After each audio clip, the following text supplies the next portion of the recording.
Hello and welcome to Wisdom Check. This is Guthrie Chamberlain, and I'm your guide to wisdom and creating a living legacy. Thank you for joining us for our 7 days a week, 7 Minutes of Wisdom podcast.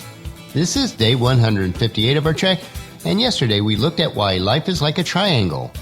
Today and throughout the remainder of this week, we will be presenting a series of short wisdom stories. If you missed any of our days of Wisdom Check, please go to wisdom-trek.com to listen to them or to read the daily journal. We are recording this podcast at our studios at the Big House in Marietta, Ohio. This episode will be released on Thursday when Paul and I will be on our 7-day podcasting cruise. This week while we are out at sea, I have a series of podcasts covering some short stories about wisdom without a lot of additional commentary to them. And once we get back from the cruise, we will remain at camp for a few days and dive back into our commentary about the book of Proverbs. On today's hike, we want to hike on the money trail, as we see the value of life is not diminished regardless of its condition. So today's story is Life is Like Money. You probably wonder how life is like money relates to. It is not about having a significant amount of money, and it isn't about having a big bank account either so that you can have whatever you want. It is about having value beyond what is crumpled and wrinkled.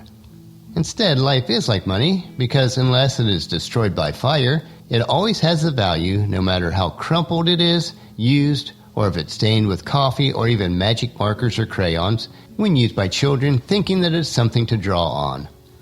And life is like money because you still have value no matter how many times you have been downtrodden or how often you have failed in your attempts to excel at a certain sports or how many times you have failed to succeed in starting a successful business. Who you are matters more. The bright spot here is that your value does not come from what you have or what you own or how many homes that you have around the world or any of these materialistic things. Your value is who you are, not what you have. You can even have value behind bars.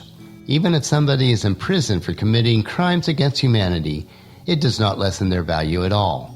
To me, it doesn't matter what criminal activity brings a person to prison, but it is more about the value of the person within. A lot of prisoners, even when they are released, they wear the stigma of being a convict for the rest of their lives because they saw no value in themselves.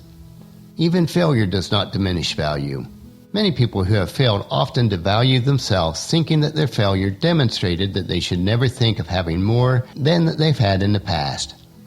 Unfortunately, these people do not learn. The most valuable lesson here is that failures are the best teachers. The point is to learn from the mistakes that we make. Take out what you've done right, and then incorporate that into your planning and thinking for your next business or life event. I remember a story of a guy who started some pre-cooked meal business, hoping to move away from the current job that he really hated. When the business did not produce the results that he wanted, he just plain and simple gave up trying, or even thinking about another business he could start that would move him to where he wanted to be. Would you say that this person devalued their ability to succeed? I would think they must have. So let's see beyond the present. On the other hand, I know many people that have started out in business on a very small scale, and while their first few years did not produce a huge profit or barely covered their cost, they kept on learning from their mistakes and moving forward with better products and services until they succeeded. Most friends that want to move beyond working for someone else have learned that determination and the stick-to-it strategy paid off, even though many times are tough. In this case, they valued themselves and their abilities and saw beyond their current situation, even though success came only in very small increments, as it usually does. Real value is established through living to the fullest. We have to keep in mind that the value is in the person. The value is in the quest to move beyond that which comes easy. The value is who you are through the hard times. The value is also who you become when you surpass your own expectations. We all need to keep this in mind. So do you want to be more like money, that you have value no matter what your condition is? Even if you're still unconvinced of your value after this, realize that in God's sight that you are more valuable than any other part of creation. Luke 12 verses 6 and 7 tells us, "What is the price of 5 sparrows? 2 copper coins. Yet God does not forget a single one of them. The very hairs on your head are all numbered. So don't be afraid, you are more valuable to God than a whole flock of sparrows." And tying it back to yesterday's lesson about worry, Luke 12 verses 23 through 25 tells us, "For life is more than food, and your body is more than clothing. Look at the ravens. They don't plant or harvest or store food in barns, for God feeds them. And you are far more valuable to Him than any birds. Can all your worries add a single moment to your life?" So today we looked at why life is like money and that the value remains regardless of its current conditions. While we should all strive to improve and bring value to others, that does not change our value as a person. The lessons that we can learn from each other are also very valuable. So encourage your friends and family to join us each day, and then come along with us tomorrow for another day of Wisdom Trek, Creating a Legacy. And we'll continue on for the next few days to explore some more short wisdom stories. And that'll finish our podcast for today.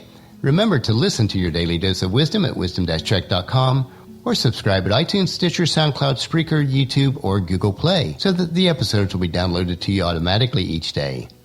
Please share Wisdom Trek with your family and friends through email, Facebook, Twitter, or in person as you meet with them and invite them to come along with us. The journal for today's trek can be found at wisdom-trek.com. Thank you so much for allowing me to be your guide, your mentor, and most importantly, your friend, as I serve you through this Wisdom Trek podcast and journal each day. And as we take this trek together, let us always live abundantly or fully, love unconditionally, listen intentionally, learn continuously, lend to others generously, lead with integrity, and leave a living legacy each day. This is Guthrie Chamberlain reminding you to keep moving forward, enjoy your journey, and then create a great day every day. See you tomorrow.